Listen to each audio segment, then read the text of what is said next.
चलिए स्टार्ट करते हैं हम लोग principle of management.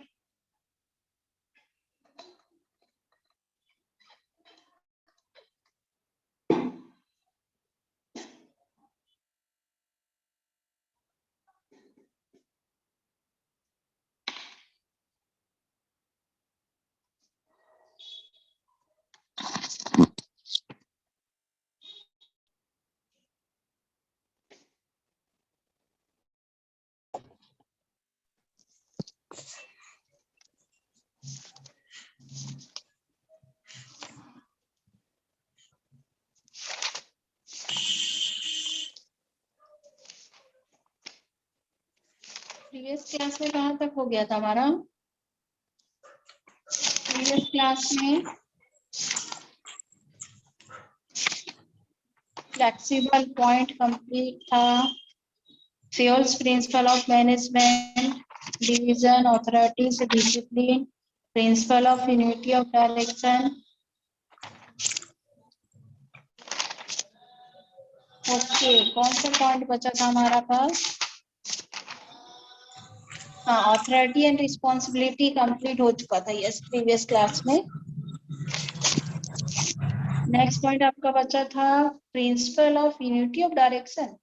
Unity of direction का मीनिंग यहाँ पर हर एक इंडिविजुअल मेन ऑब्जेक्टिव एक बिजनेस के ऑब्जेक्टिव से मैच होना चाहिए ताकि डायरेक्शन जो है वो सेम हो। बिजनेस और ऑर्गेनाइजेशन यहाँ एक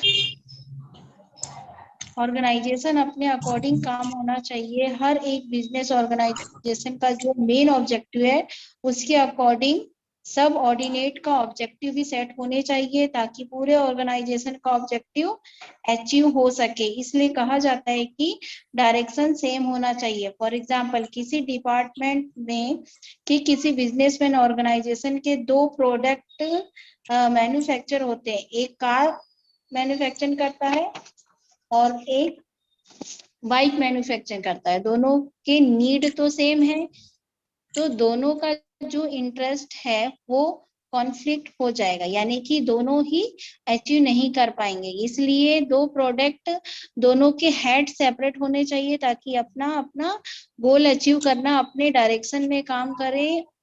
सो यूनिटी ऑफ डायरेक्शन का मतलब है कि मेन ऑब्जेक्टिव को एक्टिव करने के लिए सब ऑर्डिनेट के ऑब्जेक्टिव मेन होने चाहिए।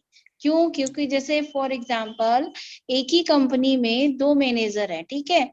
अब दोनों क्या करेंगे? अपने अपने अकॉर्डिंग ही अपना काम कराना चाहेंगे। इससे क्या होगा? जो एम्प्लॉय है वो कंफ्यूज हो जाएगा कि हम उसकी बात सुने कि इसकी बात सुने, ठीक है।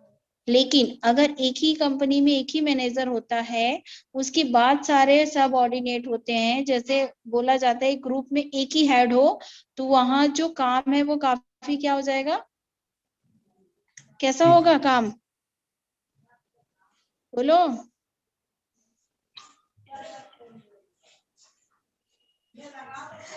विकास, म्यूट योर माइक।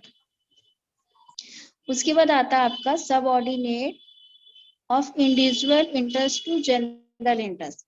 इसको अंडरस्टैंड करने से पहले हमें ये पता होना चाहिए कि हर एक बिजनेस ऑर्गेनाइजेशन का एक अपना ऑब्जेक्टिव होता है और उस ऑब्जेक्टिव को अचीव करने के लिए एक बिजनेस ऑर्गेनाइजेशन अपने वर्क और प्लान डिसाइड करती है। हमें ये भी पता है एक बिजनेस ऑर्गेनाइजेशन के लिए एक सुपीरियर होते हैं और उनके नीचे सब ऑर्डिनेट भी होते हैं। अगर किसी सब ऑर्डिनेट का इंडिविजुअल इंटरेस्ट है तो उसको छोड़कर वो अपने बिजनेस के लिए काम करे, क्योंकि एक सब ऑर्डिनेट सोचता है कि अगर मैं ऐसा करूं तो प्रॉफिट होगा, लेकिन वो बिजनेस में चला जाएगा। इसका मतलब वो अपने लिए सोच रहा है, ना कि बिजनेस के लिए। सो यही चीज बिजनेस में नहीं होना चाहिए। बिजनेस में क्या होना चाहिए? क्या होना चाहिए बिजनेस में?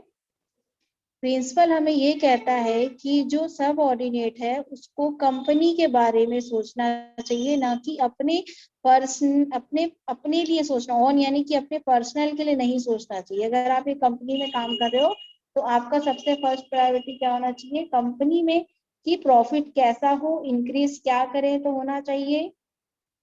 जनरल इंटरेस्ट आपको जनरल इंटरेस्ट का मतलब क्या हुआ? बिजनेस ऑर्गेनाइजेशन का जो ऑब्जेक्टिव है उसको अचीव करने के लिए काम करना चाहिए। सो इसके बाद हम क्या कह सकते हैं कि जो बिजनेस ऑर्गेनाइजेशन है वो हमारे बेनिफिट के लिए नहीं होना चाहिए, वो अगर हम जो काम कर रहे हैं वो हमारे बिजनेस पर्पस पे होना चाहिए, ताकि उससे कंपनी को प्रॉफिट हो, ना कि हमें प्रॉफिट हो। ठीक है। उसके बाद आता है आपका principle of remuneration of personnel.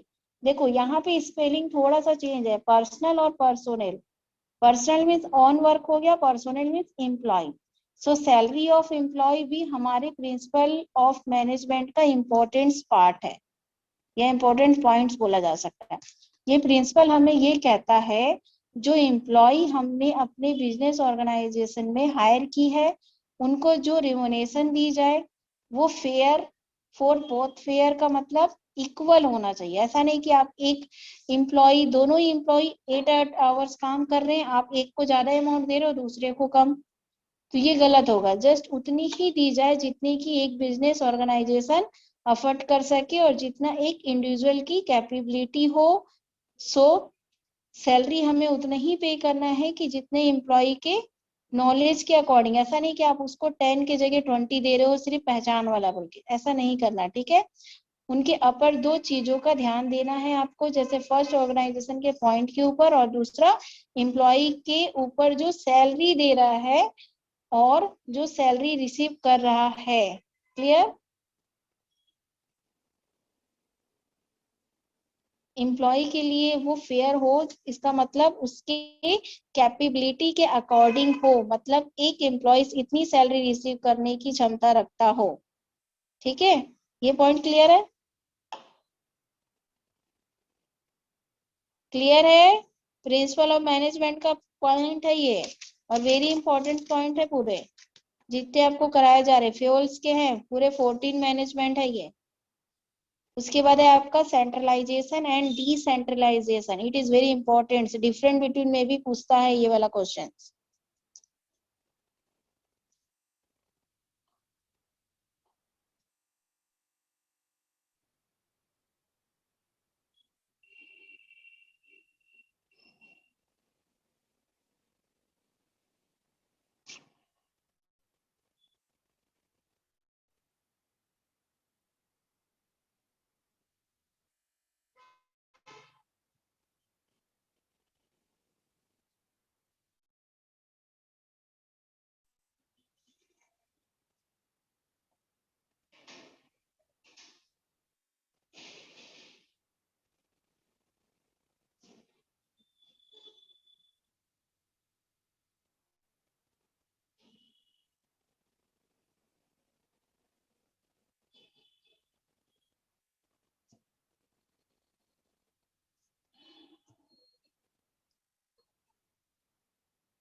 Okay.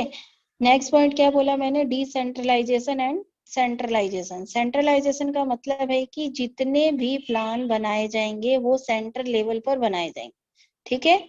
मतलब टॉप लेवल पर बनाए जाने, टॉप लेवल मैनेजमेंट जो है वो अपने प्रिंसिपल्स, रूल्स, पॉलिसी, ऑब्जेक्टिव सब कुछ सेट करने के बाद अपने मिडिल लेवल को ओनली इंस्ट्रक्शन दे देगी, और मिडिल लेवल अपने लो लेवल को इंस्ट्रक्शन देगा, और वो काम करेंगे। मिडिल लेवल और लो लेवल से कोई भी इंटरफेरल नहीं करवाई जाती है। प्लानिंग करने में उनसे कोई भी राय नहीं ली जाएगी।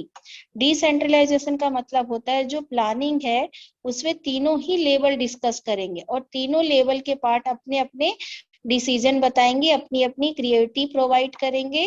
इससे पता चल रहा है कि सेंट्रलाइजेशन क्या है, और सेंट्रलाइजेशन की टॉप लेवल और मिडिल लेवल और लोअर लेवल में अपने काम करेंगे। और डिसेंट्रलाइजेशन का मीनिंग है कि तीनों ही लेवल जो है आपस में एक दूसरे से डिस्कस करके ऑर्गेनाइज करेंगे। ठीक है। क्लियर है?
आप लोग टाइम लगा लगा के ज्वाइन होते हो क्लास में,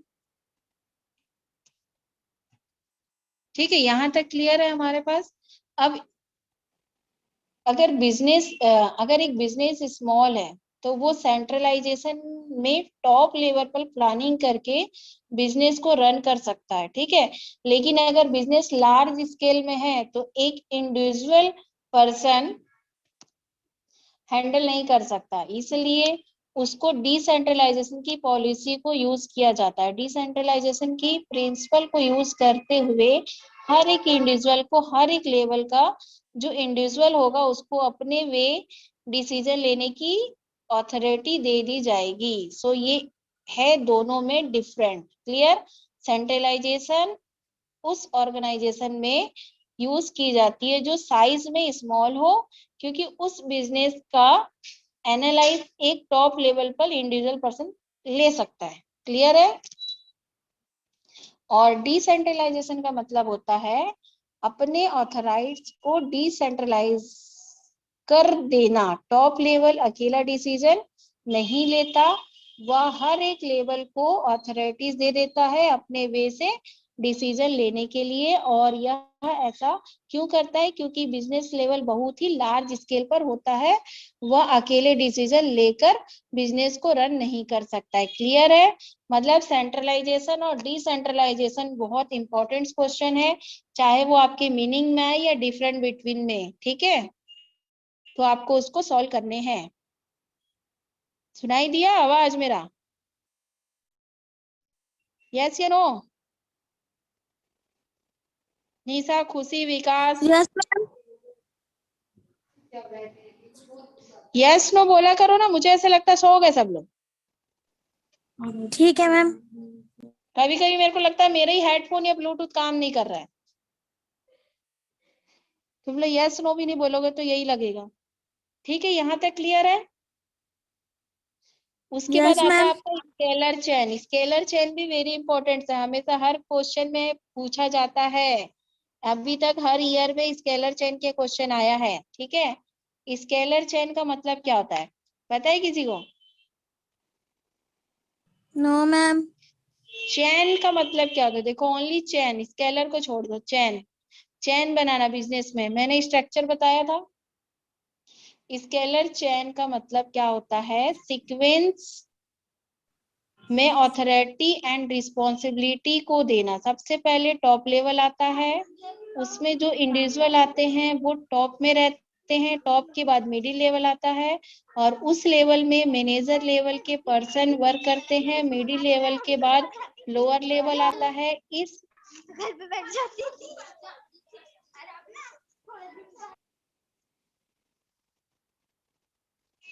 मिडिल लेवल के बाद लोअर लेवल आता है। इस इंस्पेक्टर ऑफ लेबर्स लेवल के एम्प्लॉय काम करते हैं। सो इसी सीक्वेंस को हम स्केलर चेन कहते हैं। और स्केलर चेन प्रिंसिपल जो है वो हमें कम्युनिकेट के लिए भी हेल्प करता है। सो ये हमारे पास स्केलर चेन का ही मीनिंग है। फ्योल ने कहा है कि टॉप लेवल के पास इंफॉर्मेशन है तो वो सभी लेवल को इंस्ट्रक्शन दे सकता है स्केलर चेन के थ्रू, ठीक है। मतलब गेनेटिक प्लैग हमने पहले पढ़ा है, इसको गैंग प्लैग भी बोला जाता है, ठीक है।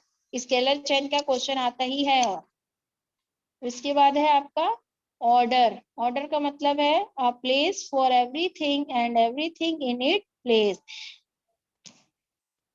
फर्स्ट लाइन से इसका मीनिंग अंडरस्टैंड, प्लेस होने चाहिए, वो चीज अपने प्लेस पर ही होने चाहिए। कैसे? फॉर एग्जांपल, टाइम कैसे बचेगा? एक स्पेसिफिक प्लेस होने चाहिए, क्यों बोला गया? अगर किसी एम्प्लॉय को अपनी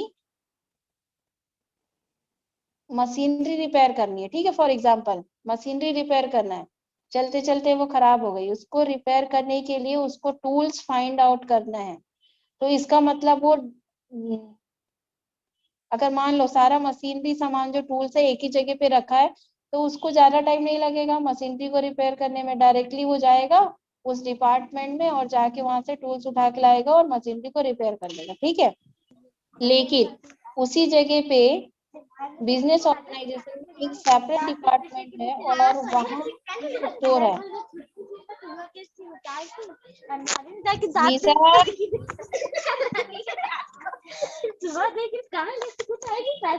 निशा म्यूट योर माइक। ही करने लग जाती है। उसके बाद आता है आपका नेक्स्ट पॉइंट है इक्विटी। इसका मतलब है इक्वली। एक बिजनेस ऑर्गेनाइजेशन में एक, नहीं बताऊंगी अब, तुम लोग बात करोगे तो बताओ जल्दी, इक्विटी का मतलब क्या आता है? इक्विटी मीन्स इक्वल, यानी कि एक बिजनेस में सारा चीज, यानी क्वांटिटी से लेके प्रोडक्ट, ये सारा चीज कैसा होना चाहिए? इक्वली। ये नहीं कि कोई इंडिविजुअल पर्सन मैनेजर के रिलेशन में है तो ज्यादा सैलरी मिल रही है, दूसरे को कम मिल रहा है। सो ऐसा बिल्कुल नहीं होना चाहिए। पर्सन के कैपेबिलिटी के अकॉर्डिंग उनकी सैलरी होनी चाहिए। हर एक इंडिविजुअल को इक्वलिटी से देखना चाहिए। किसी से भी जेंडर, कास्ट या फिर रिलीजन्स, बेसिक सोर्स डिफरेंट नहीं होना चाहिए। ये नहीं करना चाहिए कि वो मेरे लैंग्वेज का है, वो मेरे पहचान का है। ये कोई भी चीज ना देखें ऑर्गेनाइजेशन में, और उसको सैलरी जो दे रहे हैं आप, इक्वलिटी देना चाहिए, मींस इक्वल देना चाहिए। इसलिए बिजनेस ऑर्गेनाइजेशन में इक्विटी बोला गया है कि एम्प्लॉइज छोड़कर चले जाएंगे अदरवाइज, अगर आप इक्वली नहीं रखोगे तो। क्लियर? Yes ma'am.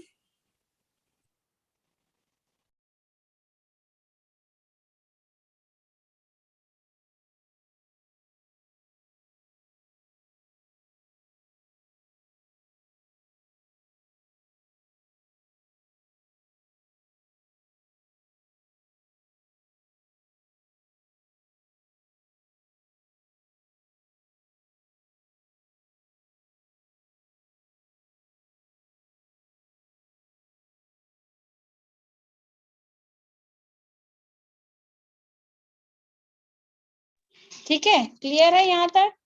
उसके बाद आता है आपका total 11 principle yes of ma'am. Management हो गया है। नेक्स्ट क्लास में आपको 12, 13 और 14 लास्ट मैनेजमेंट आपको एक्सप्लेन करूंगी मैं, ठीक है? यहाँ तक आप लोग टोटल देखो, principle of okay management ma'am. Very important है, बार बार बोल रही हूँ। ये 14 प्रिंसिपल जो है फ्यूल्स का, उसको अच्छे से याद कर लेना, एग्जाम में आएगा ही आएगा। ठीक है, 11 तक कंप्लीट हो चुका है हमारे ओके पास। मैम। तो नेक्स्ट क्लास में आपको मैं 12 प्रिंसिपल से स्टार्ट करूंगी, ठीक है? Okay ma'am. और क्वेश्चन 5 क्वेश्चन अभी मैं ग्रुप में डाल दूंगी, उसको नोट करते जाना। ठीक है, चलो ओके। ओके।